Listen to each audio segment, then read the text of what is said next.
أنا هلأ متجهة إلى محافظة صعدة.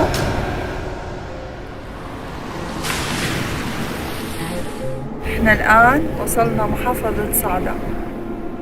I travelled throughout Sada. Sada is under the control of a group known as the Houthis. They go by another name as well, Ansar Allah. I wandered in Sada in search of good locations to put my camera to document the situation there, until I was attacked by extremists who rejected anyone who had different political, religious and sectarian views. They expressed their refusal by shouting, insulting, slandering and threatening to kill me.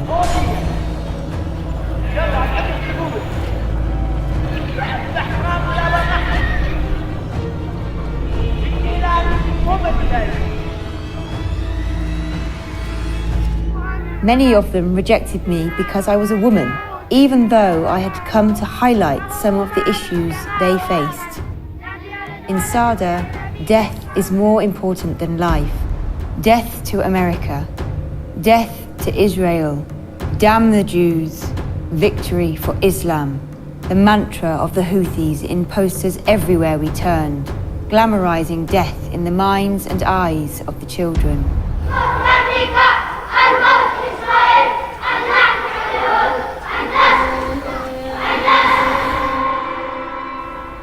Cemeteries were filled with flowers, homes haunted by death, and people were clearly struggling to survive.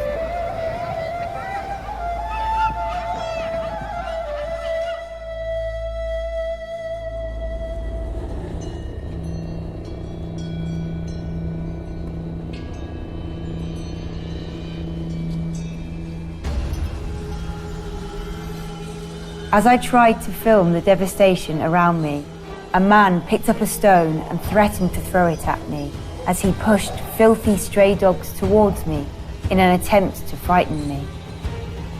It was time I left Sada.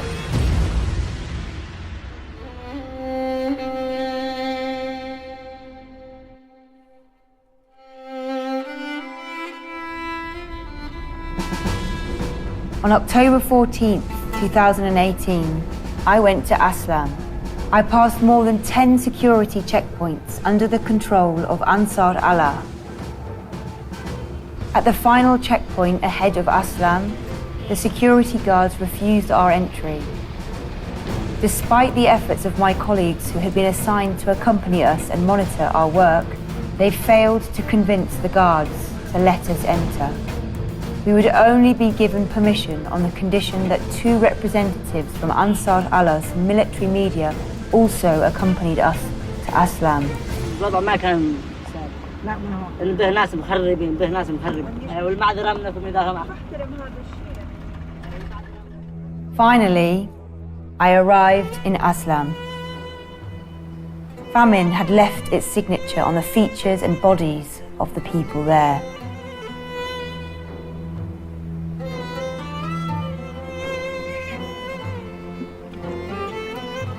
I wandered around looking for a suitable angle to set up the camera. These people's lives needed to be photographed. Their plight needed a lens to show their suffering to the world.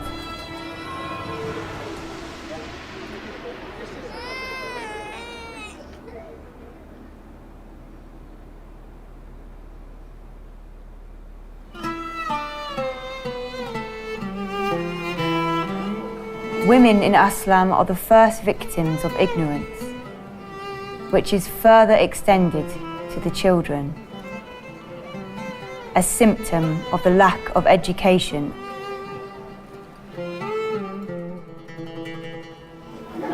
I have 8 kids. 2 of them are sick. 1 girl has malnutrition and 1 boy is sick. The boy has epilepsy since 11 years.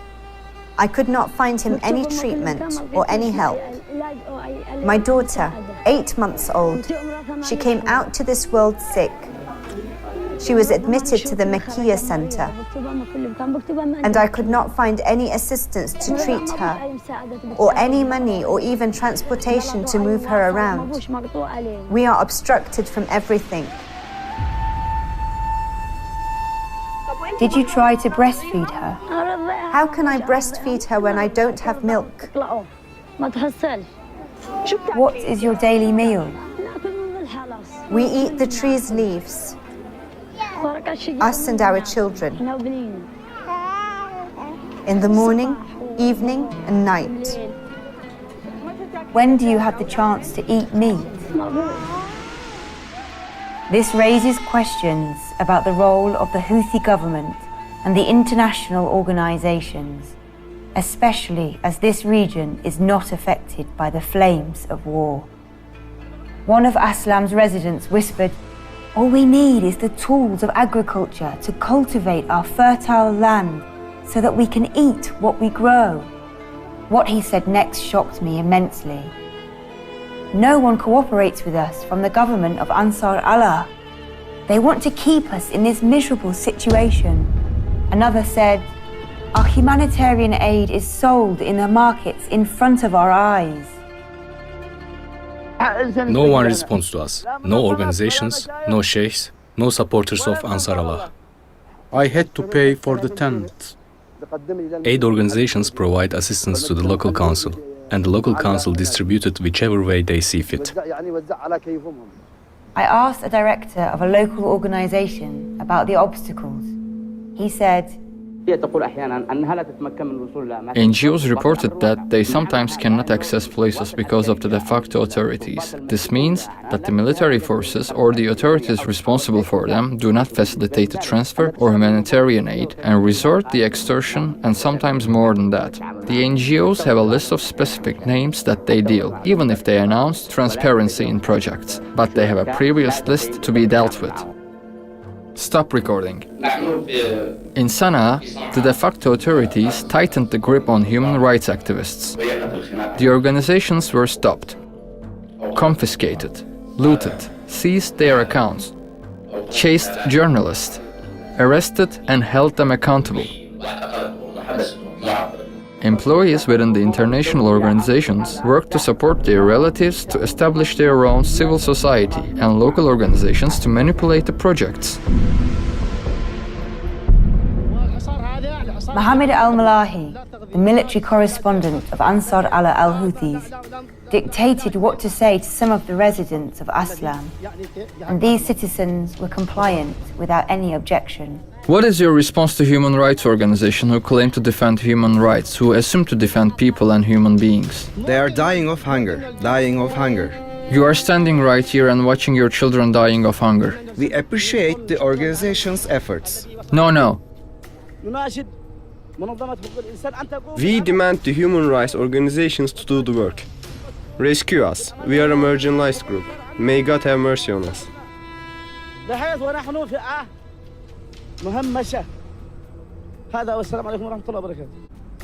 We thank the owners of the program who came to us to hear our complaints of this brutal violence on us and on our children and on our possessions. Thanks a lot. Say loudly that we ask the United Nations to lift the siege on Yemeni people, so our children are dying of hunger. We desperately demand the United Nations to lift this unhuman siege upon us and upon our dying children.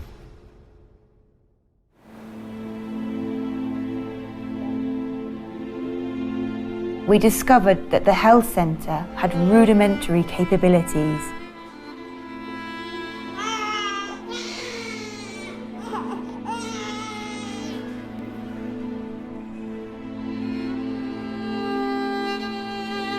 The women here and their children are just waiting for death.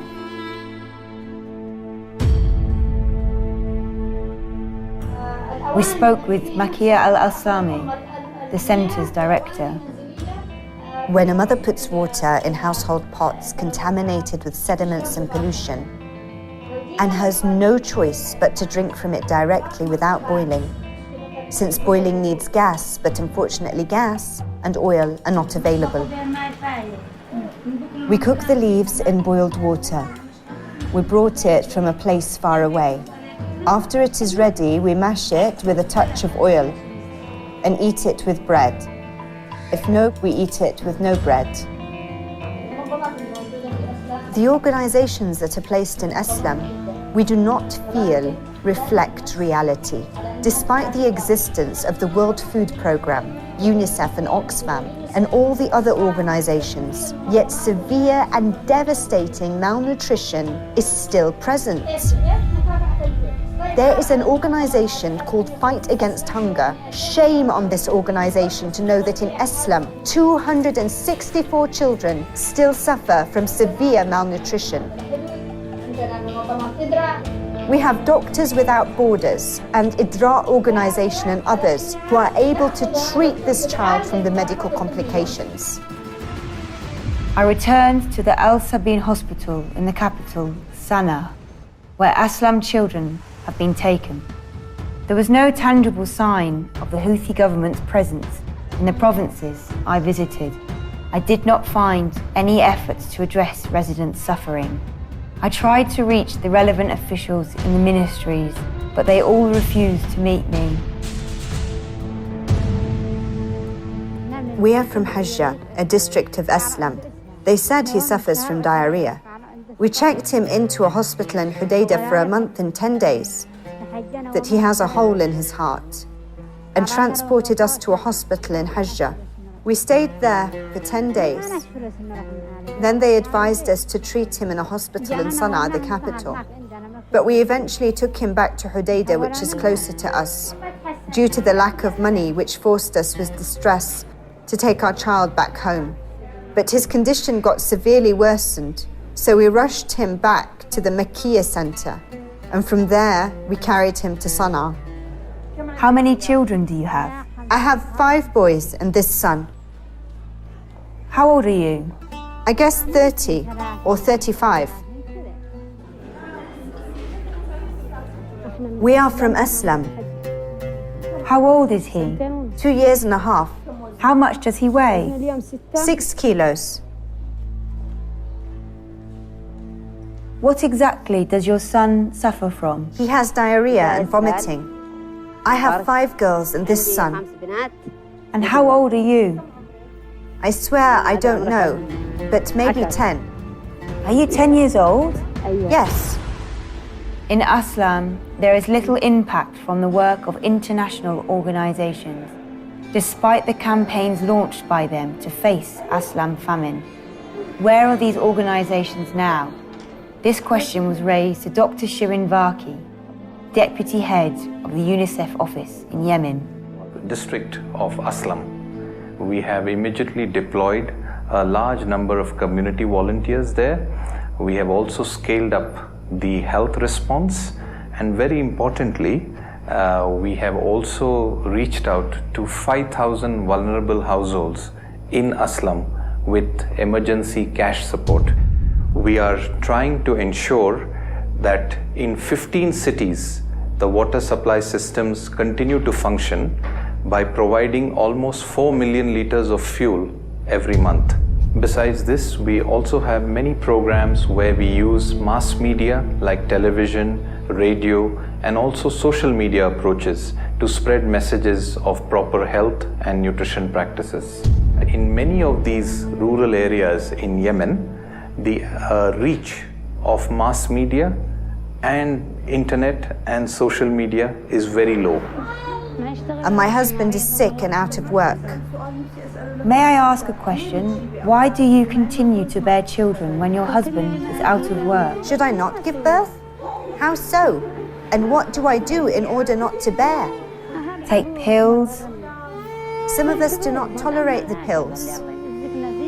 Injection? I also don't tolerate that.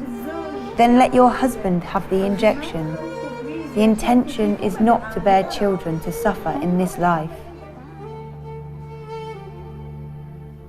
I was not fortunate to interview one single woman who had the chance to gain education through the UNICEF campaign, in spite of me traveling through 4 or 5 provinces. We have a comprehensive program for awareness raising in the country, and this is specifically targeted on women. We have more than 11,000 community volunteers and community educators who are spread across the country, and they go house to house. It is a special food for children suffering from severe and acute malnutrition. This should be available in almost 2,000 sites across the country. Food was cut off from children who need Al-Mam milk. For 6 months, the organizations didn't provide the food faithfully, which caused a gap between Sam and Mam, and in between what is normal, which led to severe acute malnutrition. We work through our partners, and these partners are government authorities, national NGOs, international NGOs, as well as the community themselves, which is dedicated to monitoring all the services we provide. In addition to this, we have hired third-party companies who help us monitor across the country. Politics and intellectual ideologies have dug their claws in deeply and left their effects across all the Yemeni people, especially the women and children. This has been particularly noticeable since September 2014, the year Ansar Allah took control of the capital Sana'a by force. The elected President Hadi appealed to the world and Arab countries for military intervention, which led to the formation of the alliance headed by Saudi Arabia. The men picked leaves from the trees to prepare a miserable meal, a task that needed half an hour to prepare.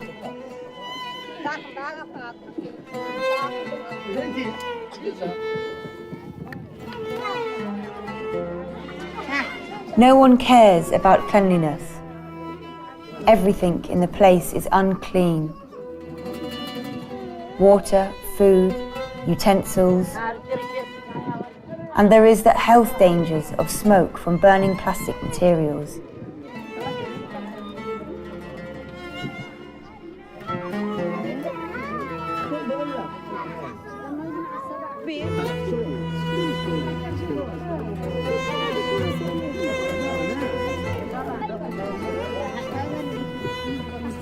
The cooked leaves are prepared with a little bit of grounded garlic to make them edible.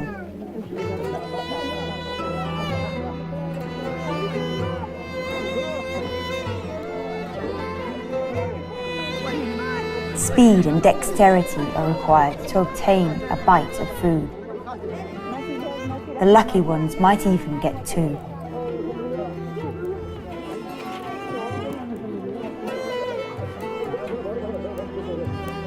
I left Aslam and the child who will continue his desperate search for food to feed his unbearable hunger as he waits for his next meal.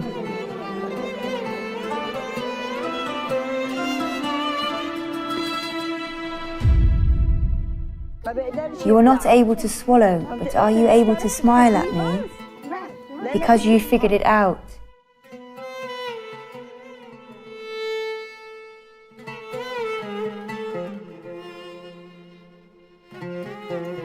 What is your name?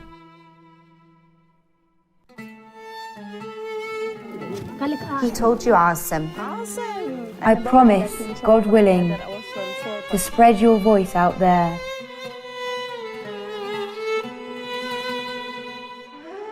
I left Aslam, but Aslam did not leave me.